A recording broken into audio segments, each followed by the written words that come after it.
Hello, everyone, and welcome back to another episode of the Real Crazy News Raiders. Coming up on today's show, we're going to be talking about my perfect offseason plans for what the Las Vegas Raiders should do.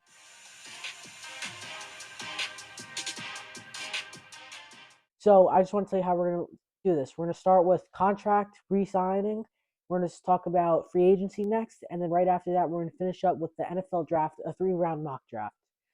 So, first, we're going to start off with extensions. Right now, the Raiders have $92 million in cap space, and they have the second most in NFL free agency in the entire NFL. First, I want to sign the players that made the biggest impact for this season, not last season, but this season. The biggest players that made this impact were players such as Trayvon Marg, Robert Spillane, Nate Hobbs, Adam Butler, Caleb Jason, Isaiah Polamalu, and Jordan Meredith. So, in my opinion, the number one guy that the Raiders should re-sign, is Trayvon Marg. He's proven to us that he's been one of the top safeties in this league, and he's had a career year, and I think that he deserves a nice 3-year, $35 million deal. I'm signing him to a 3-year deal, tying him up with Pete Carroll. I feel like he could, work some of his magic on Marg, and I feel like Marg is honestly probably a top 15, top 20 safety in the league. Next up, the player we're going to be signing second, in my opinion, for most important, is Robert Spillane. Spillane, the only reason he's not higher than Marg is because of the age. Robert Spillane is one of the best one of the best linebackers in this league, and I think he's the leader of this team. And next to Max Crosby, he's the identity of this defense. Spillane is an elite linebacker, and I think that he deserves a 2-year, $30 million deal. Nate Hobbs is number 3 on my list. And you know what? In fact, for the rest of this, it's not going to be in any order. Just these are the guys that they should re-sign. Nate Hobbs, we're going to sign to a deal around 3 years, $30 million. So the reason why we're signed to him it's not a great deal, but it's also not that small. I'm going to give him a couple incentives because he doesn't want to stay on the field and he needs some motivation. Well, it's not his fault. He's just getting hurt a lot. We're going to give him a lot of incentives, and 3 years, $30 million. Listen, I know it's a lot, and I might want to go a little lower. I'd probably first try to offer something around like 9, something like that, with a lot of incentives, just because he's not on the field a lot. And I'm not going to give him a lot of guaranteed money, a lot of incentives, like I said. Next up, the next player we're going to sign is Adam Butler. Adam Butler, we're signing to a 2-year, $6 million deal. Butler, he's around 30 years old, and he's had a really good season with the Raiders. Max Crosby loves him, and he said that he wants this D-line to stay with the players. He doesn't want a new D-line and come in every single year. He wants the same players. He wants stability. That's the number one word. Stability. So Adam Butler, he's old, but not too old, but he's a very underappreciated and a very solid and underrated player that we could get for really cheap, and he will help out this defensive tackle room. Caleb Jason, that's our next player. We're signing him to a 2-year, $5 million deal, and he's going to be one of our star defensive linemen. Well, maybe not, but we're going to sign to a 2-year, $5 million deal with a lot of incentives. He had 5 sacks last year after we signed him, and he had an incredible year after Crosby went down, Wilkins went down, and he helped this D-line out a lot. He's a cheap player we can get, and I would rather, listen, Malcolm Coots, in my opinion, he's a better player than Chason. But we can get Chason for so much cheaper, and we could spend so much more money in free agency by getting a cheap name like Chason. And Rob Leonard, he might be able to work with Chason to become to his first round potential like he showed last year. Next up, we're going to be signing Isaiah Polamalu. We're going to sign him to a 1-year, $3 million deal, safety. And he's a nice player, and he is a hard hitter. He might be able to be with Pete Carroll because, Legion of Boom, they had hard hitters. And Isaiah Polamalu, Pete Carroll, I don't know, that might turn to something special. Pete Carroll might turn Isaiah Polamalu into a great player, and he had a great year last year after Marcus Epps went down, and he really didn't get as much credit as he deserved. He got Defensive Player of the Week one week, and he's a very underappreciated player that we can get for very, very cheap. So next up, we have Jordan Meredith. Meredith had a great year last year for starting most of the games, which no one really expected him to start. We're going to sign him to around the 2-year, $8 million deal, and he might even get more than that. But Meredith, he was just so solid last year, and he's probably going to be around like a 6th guy. But if he's not the 6th offensive lineman, then he might even start. And I would honestly trust him to start. I'd rather sign someone or draft someone, but if we started Meredith, I would be comfortable with it. So that's it for contract extensions. Now we're into free agency. The first player we're going to sign is wide receiver Chris Godwin from the Tampa Bay Buccaneers. Godwin's coming off, I'm pretty sure, a 3-year, $60 million deal with around $40 million guaranteed, if I'm not mistaken. And we're going to sign him to a 2-year, $42 million deal. Godwin, he's 29 years old, so we're going to get him until he's about 31, which is, decent. He might want a couple more years, but if we have to, I'd probably go up to 3 max. I wouldn't do any more. And I'm going to give him, a nice amount of money.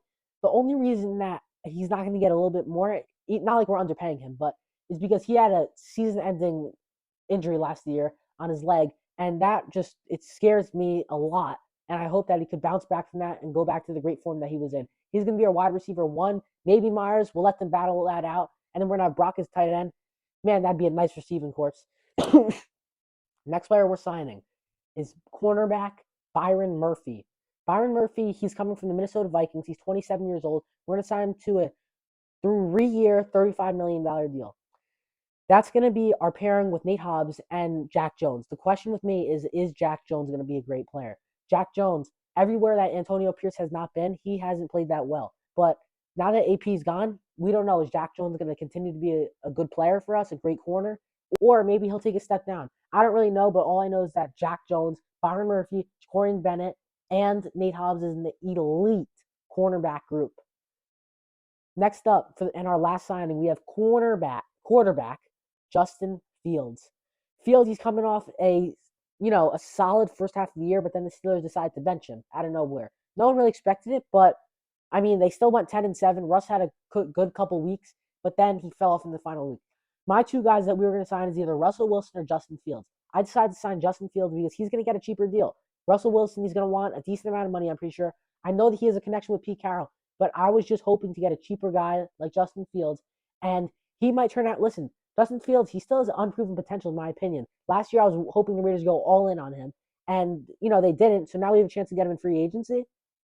I think Fields still has a chance to be a franchise quarterback, but even if he doesn't, I'm still going to hope to draft someone, and Fields and that guy can battle out in the next year probably, because no one in this draft class I trust to start year one. So Fields is our guaranteed starter. The question is, in year two, on that final year of Fields' deal, are we going to start Fields or the rookie that we're going to draft?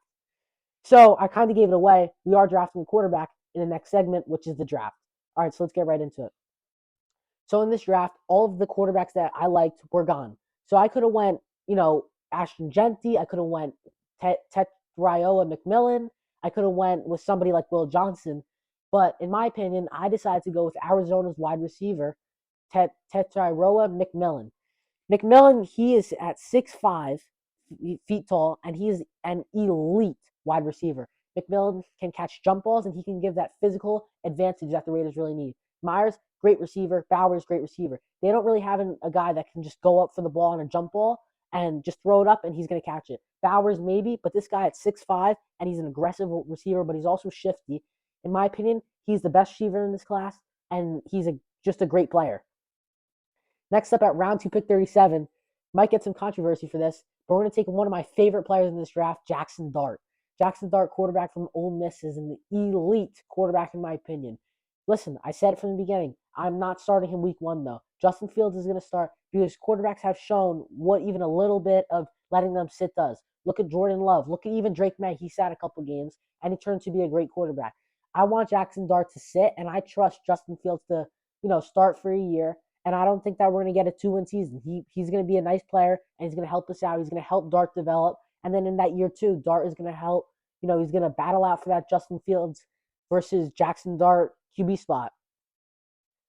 Next up in the 3rd round, we're going to take Travion Henderson. Travion Henderson's a running back from Ohio State, and we're going to pair him up with Chip Kelly. Chip Kelly was, if you didn't know, the offensive coordinator for Ohio State, now the Raiders' offensive coordinator, and he might look to bring in one of his former players. This is going to help because Chip Kelly knows how to use Travion Henderson, and he knows what to use for him and what formations, what his strengths and weaknesses are, and that's going to help out a lot and it's give Raiders an advantage over some other teams when drafting.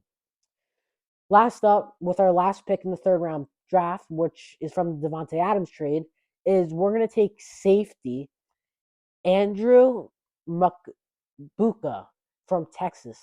Listen, I'm going to be honest. I don't have that much information on this guy, but He is a nice player, and he's from, Texas, like I said. I wouldn't say that we reached on him or we got a steal on him. I'd say we got him at the exact value where he would, get drafted at pick 73.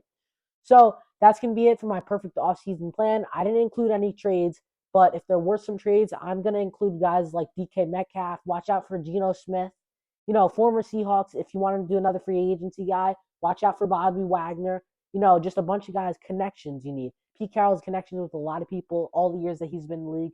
Chip Kelly, PG, all those people, are going to help, and they're going to try to get players that they know from their regimes and that they trust on this team. Thank you all so much for watching. Make sure to go check out Tivoli Custom Framing in our description, and have a great day.